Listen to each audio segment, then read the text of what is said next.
Is this little island in the Mediterranean Sea where the European Union falls apart? So warn Italy's political leaders. Closer to North Africa than the mainland, Lampedusa is just 7 miles long. A tourist idyll and a key gateway for would-be migrants who seek Europe.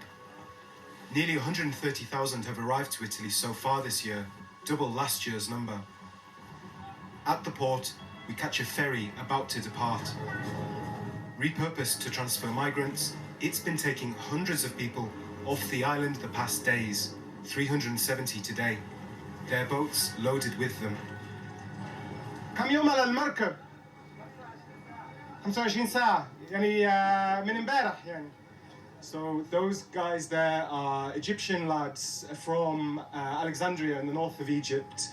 They've been on the boat for 25 hours. They arrived yesterday. They set off through the night. Now they're going on this big commercial liner which is taking them off Lampedusa and will next go to onwards to Sicily before being distributed throughout Italy. Last week, Lampedusa was overwhelmed with arrivals. Residents distributed food and water. Others protested that they're out of patience. In 3 days, 8,000 people arrived around the clock, more than the population of the island, and 20 times the capacity of the migrant center. We take a trip to see it. We're the first international journalists to be let inside. It's managed by the Red Cross, and police have been drafted in from across Italy. We're told people are free to leave, but we don't see anyone do so. It feels like they've tidied up the place and thrown us a party. We try to speak to some of the migrants, but each time we're stopped from doing so, and they won't explain why. Stop, please, stop. Outside, I will tell you. Okay. It's impossible, guys. Outside, we join a briefing being held by the Red Cross. What's the Red Cross's message to politicians, to the EU? What are you calling for? Well, we are not making policy during these days. It's not the job of the Red Cross. What we're doing here is to support people in need and to go beyond the numbers and considering each of them as a human being that needs help. But it's over capacity, so you need more help. The capacity of the center is not the matter. The real the real mechanism that must work is this fact of the transfer very quickly.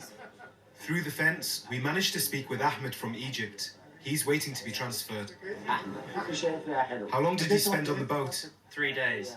Was it difficult? Yeah. Hard? Yes.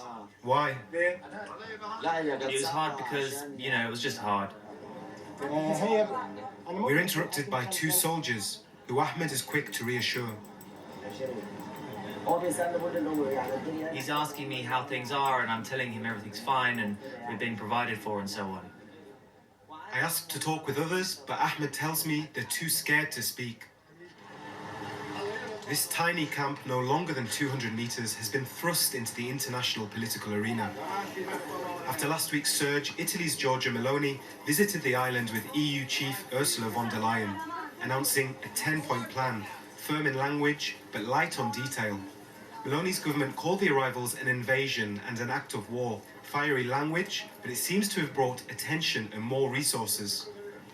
Meanwhile, the EU is preparing to transfer €1 billion to nearby autocratic Tunisia to bolster its economy and stop boats leaving. Cracks, however, have been exposed in European cooperation. The French government has now said it will refuse to take arrivals from Lampedusa. Back in town, locals are celebrating the annual festival for the island's patron saint, Madonna di Porto Salvo, Mary, protector of seafarers. Here we find the island's mayor, freshly returned from calling for aid at the United Nations in New York. The island has been living with this phenomenon for 30 years now. But to outsiders, there is a perception that there's complete chaos here. Islands in collapse, islands under attack. This is not the case. Isola al collasso, isola presa d'assalto. Non è così.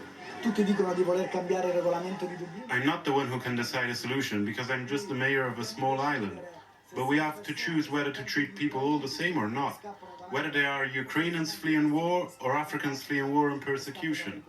Do we treat them all the same, or do we treat them according to the color of their skin? Allo stesso modo o trattare le persone in maniera differente sulla base del colore della pelle? Pulled between international forces so much greater than its size, what happens in Lampedusa will be determined by power brokers elsewhere. This doesn't feel like an island in crisis or doomed to it. Its people don't use the language of violence like Italy's political leaders.